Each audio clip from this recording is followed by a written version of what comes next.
کہتے ہیں منہ سے زور سے کہکا مارنے سے وضو ٹوٹ جاتا ہے. یہاں صبح سے آپ وضو کر کے آتے ہیں اور آپ کو ہنسایا جاتا ہے اور بات بات پہ آپ کہکے لگاتے ہیں تو اس سے وضو ٹوٹ تو نہیں جاتا. نہیں، نماز کی حالت میں اگر کہکا لگایا جائے تو نماز ٹوٹ جاتی ہے، وضو نہیں ٹوٹتا. کیا انڈر لیگز بال ویکس کر سکتے ہیں؟ آپ کی مرضی ہے، منع نہیں ہے. وضو کرتے وقت اگر بسم اللہ پڑھنا بھول جائیں تو کیا وضو دہرائیں نہیں، ہو جاتا ہے وضو. مغرب کے بعد ناخن نہیں کاٹنے چاہیے، ایسی کوئی بات نہیں. ناک میں پانی چڑھانا سائنسز کے علاج کے لیے مفید ہے. کسی نے کمنٹ بھیجا حاجت کے نفل کے لیے کیا الگ وضو کرنا ہوگا؟ آپ نے حدیث پڑھی تھی کہ آپ صلی اللہ علیہ وسلم نے فتح مکہ کے موقع پر ایک ہی وضو سے کئی نمازیں ادا کی تھی. شیرٹن میں ایک آنٹی واش روم کے ٹائلز پر تیمم کر رہی تھی. میں نے کہا ٹائلز کی دیوار پہ تیمم نہیں ہوتا، لیکن وہ کرتی نہیں. جی ہاں، ٹائلز پہ تیمم نہیں ہوتا اس لیے کہ وہ تو پکی ہوئی مٹی ہے، سعیدن طیبن ہے جس کے اوپر ہوتا ہے، تو وہ سعید کی اس میں نہیں آتا. اور دوسرا یہ کہ واش روم کے اندر تیمم کی وجہ کیا ہے آخر؟ کیا صرف تھک جرابوں پر مسا ہوتا ہے؟ آج کل تھن ساکس پر مسا نہیں کیا جاتا. بات یہ ہے کہ جب جراب کا لفظ آیا تو تھن تھک کی بات نہیں کی گئی. بات یہ ہے کہ اس تکلیف سے بچانا مقصود ہے کہ آپ اسے بار بار اتاریں. ہاں، پھٹی ہوئی جرابیں نہ ہوں کہ جس میں بہت بڑے بڑے ہولز ہوں کہ وہ ساری سکن ایکسپوز ہو رہی ہے، یا ایسی باریک ہو کہ نیٹ کی بنی ہوئی کہ جو جراب کم اور پاؤں زیادہ نظر آ رہا ہو. تو یہ چیز آپ خود دیکھ لیجئے. اگر مہندی لگی ہو تو کیا وضو ہو جائے گا؟ جی بالکل ہو جائے گا، کیونکہ مہندی رکاوٹ نہیں بنتی پانی میں.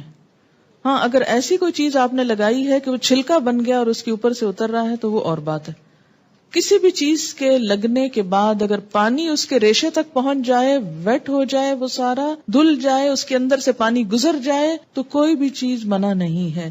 ہاں، اگر کوئی چیز پانی کے اور اس سکن کے درمیان بیریئر بن جائے، کوٹنگ ایسی ہو کہ پانی سکن کو ٹچ نہ کرے تو پھر ٹھیک نہیں. کتے کے بارے میں سوال ہے کہ کپڑے کو لگ جائے تو نماز پڑھ سکتے ہیں؟ جی اگر ڈرائی ہے تو ٹھیک ہے، کوئی حرج نہیں، لیکن اگر ویٹ کتا ہے یا اس کے چھینٹے آپ کے اوپر آ گئے ہیں تو درست نہیں ہے. کیا عورتوں کا ختنہ جائز ہے؟ آپ کس دنیا میں رہتے ہیں؟ کس دنیا میں رہتے ہیں؟ مجھے حیرت ہوتی ہے بعض دفعہ آپ کی حیرت پر. آپ کو پتا ہے بعض افریقن کنٹریز میں یہ رواج ہے. اس میں آپ دیکھیے کہ یہ ان کا ایک لوکل رواج ہے. اسلام نے عورت کے ختنے کا حکم نہیں دیا ہوا. یاد رکھیے کسی حدیث میں عورت کے ختنے کی بات نہیں آتی، مردوں کے ختنے کی بات آتی ہے، اور ان کے لیے تو پروو ہو چکا ہے کہ ان کی صحت کے لیے ضروری ہے. لیکن اگر کسی خاص علاقے میں یا کسی خاص کلٹ میں ایسی کوئی چیز ہے تو وہ ان کا لوکل کلچر ہے. It's nothing to do with Islam. اور اس پہ بہت پروپیگنڈا بھی ہو رہا ہے، آپ کو پتا ہے. میں نے خود کئی جگہ پر یہ پڑھا ہے کہ اسلام نے عورت پہ بڑے ظلم جو ڈھائے ہیں، ان میں سے ایک ظلم یہ بھی ہے کہ بعض علاقوں میں عورت کے ختنے ہوتے ہیں. یہ اسلام نے ظلم نہیں ڈھایا، یہ لوکل کلچر کی بات ہے. اور اگر کسی علاقے کا کلچر ایسا اور پھر انہوں نے اسلام قبول کر لیا اور کلچر بھی ساتھ ساتھ رکھا.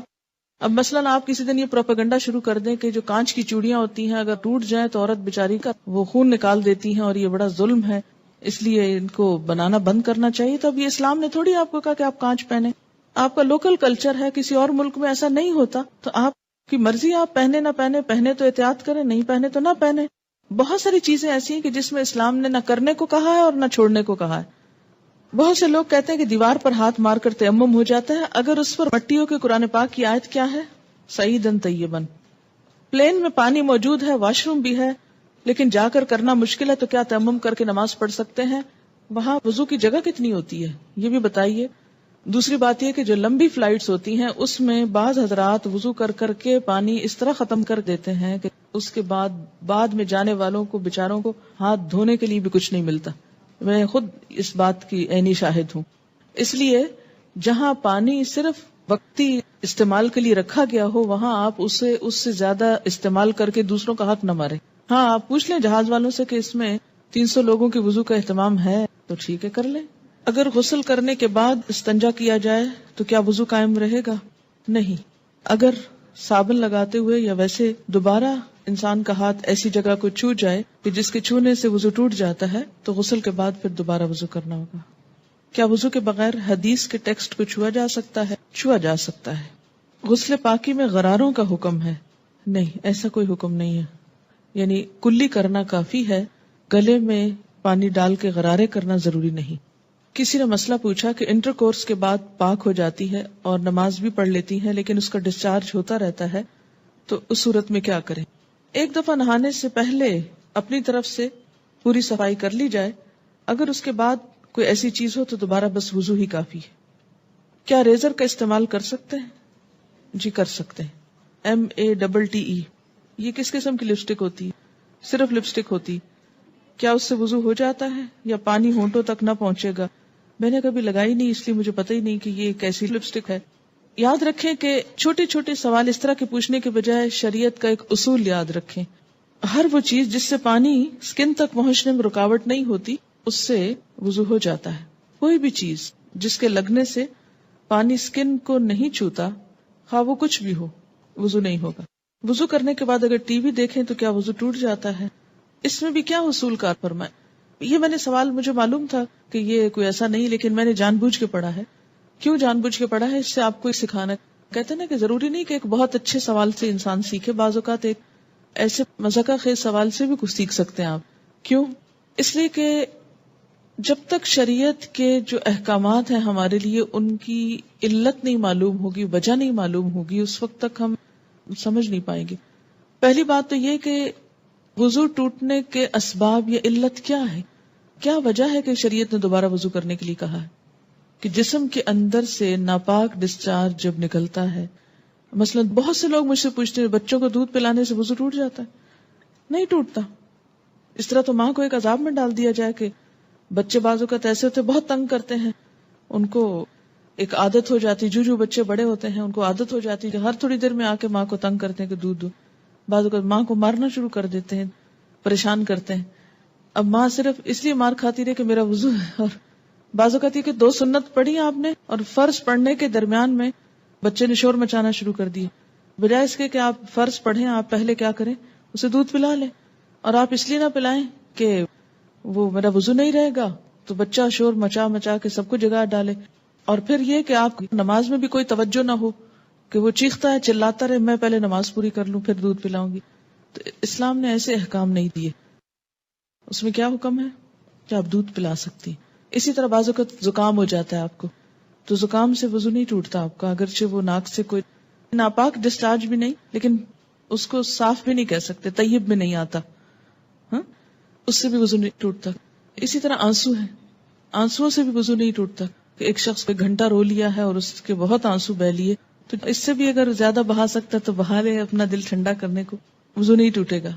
ٹھیک ہے، تو عربی میں ایک اصطلاح استعمال ہوتی ہے، اگر وہ یاد رہے آپ کو تو بہت آسانی ہو جائے گی، کہ سبیلین سے جو کچھ نکلتا ہے اس سے وضو ٹوٹتا ہے۔ سبیلین 2 راستوں کو کہتے ہیں، یعنی ناپاک ڈسچارج کے 2 راستے جو ہیں، سبیل کہتے ہیں نا راستے کو، تو سبیلین دونوں راستوں سے، اور اس سے مراد یعنی یہ ایک ٹرم استعمال کی جاتی ہے بجائے ان دونوں جگہوں کے نام لینے کے۔ گفتگو میں جو الفاظ انسان استعمال کرتا ہے اس سے انسان کی شخصیت کی عکاسی ہوتی ہے کہ اس کا مزاج کیسا ہے۔ جن کا مزاج گندا ہو وہ گندی باتیں کرنے اور گندے الفاظ بولنے کو انجوائے کرتے ہیں، لیکن ایمان، گندگی اور ناپاکی اور یہ تمام چیزیں جو ہیں یہ ایک دوسرے کی ضد ہیں، یہ انسان کی ضروریات میں سے تو ہیں، اسی لیے انسان کیا کہتا ہے، اپنی ضرورت سے فارغ ہونا۔ ایک بہترین لفظ ہے جو مطلب بھی پورا کرتا ہے اور ان الفاظ میں بھی کوئی قباحت نہیں ہے، کوئی شناعت نہیں ہے۔ تو اسی طرح جب سبیلین کا لفظ بولا جاتا ہے تو اس لفظ کے سمجھنے میں آپ کو تو دقت نہیں ہے، کیونکہ آپ عربی پڑھتے ہیں، قرآن پڑھتے ہیں، آپ کو اتنا معلوم ہے لفظ۔ جو چیز وضو لازم کرتی ہے وہ کیا ہے؟ سبیلین سے کسی چیز کا اخراج، ڈسچارج۔ ٹھیک، بعض ڈسچارجز سبیلین سے صرف وضو کو ضروری کرتے ہیں اور بعض سے غسل بھی فرض ہو جاتا ہے۔ ٹھیک، جہاں تک خون کے نکلنے کا تعلق ہے، سبیلین کے علاوہ اگر جسم کے کسی حصے سے خون نکلتا ہے، مثلا دانت سے نکسیر پھوٹ گئی، کہیں اور کٹ لگ گیا، جسم سے خون نکل آیا، اس کے بارے میں 2 آراء ہیں، اختلاف ہے۔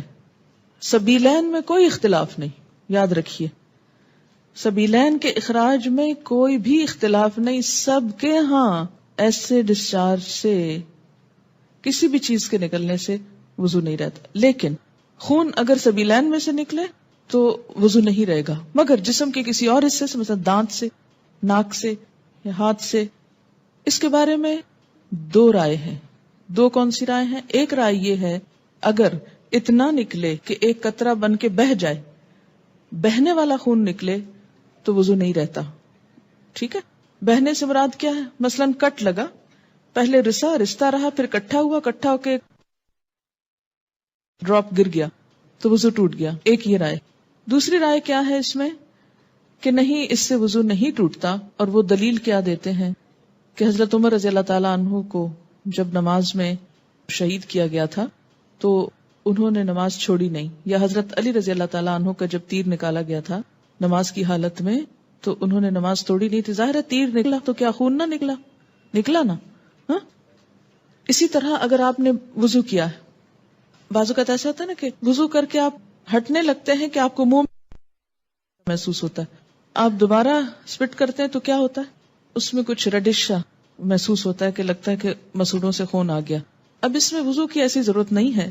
اسی طرح بعض اوقات نماز پڑھتے پڑھتے کسی کی نکسیر چھوٹ جاتی ہوتا ہے نا، بعض لوگوں کو تکلیف ہوتی ہے. نکسیر کا معنی پتہ ہے آپ کو؟ جو بلڈ ناک سے آتا ہے، بیماری ہوتی ہے. یا اسی طرح آپ بیٹھے کوئی کام کر رہے تھے، سوئی سے سوئی ایک دم لگ گئی جسم کے کسی حصے میں تو تھوڑا بہت خون رس گیا. یا بعض اوقات ایسا ہوتا ہے کہ کوئی پھوڑے وغیرہ نکل آتے ہیں، ہے نا. اچھا، ان پھوڑوں سے کچھ نہ کچھ تھوڑا تھوڑا رشتہ رہتا ہے، پس نکل آتی ہے کچھ یا کچھ، یا کسی کو کوئی اور چوٹ لگ چکی ہوتی ہے تو نماز پڑھتے میں کیا ہوتا ہے، اوپر کھڑے ہوئے نیچے بیٹھے زمین پہ، اس سے وہ پریشر آیا کسی جگہ پر تو خون اور نکل آیا. اس سے یہ نہیں کہ وضو بھی ٹوٹ گیا اور نماز بھی ٹوٹ گئی، نہیں، نماز کنٹینیو کریں. تو تھوڑا بہت اس طرح کا اگر بلیڈنگ وغیرہ ہوتی ہے تو اس کو اگنور کیا جا سکتا ہے. اسی طرح آپ وضو کر کے کھڑے ہیں، ناک سے زکام آ رہا ہے کوئی فرق نہیں پڑتا، رو رہے ہیں آپ، رو رہے ہیں کوئی بات نہیں. یا منہ سے رال ٹپک گئی، بعض لوگوں کو بیماری ہو سکتی ہے منہ سے رال ٹپکنے کی، سوتے میں تو ٹپکے کی تو وہ تو پھر ویسے ہی وضو نہیں رہے گا. لیکن بعض اوقات ایسا ہوتا ہے نا کہ بعض لوگ جیسے کمزور ذہن کے ہوتے ہیں یا مریض ہوتے ہیں، یا اسی طرح تھوک دیا آپ نے، تھوک ہے یا تھوک میں بلغم وغیرہ ہے تو اس سے وضو نہیں ٹوٹتا. سمجھ گئے یہ بات؟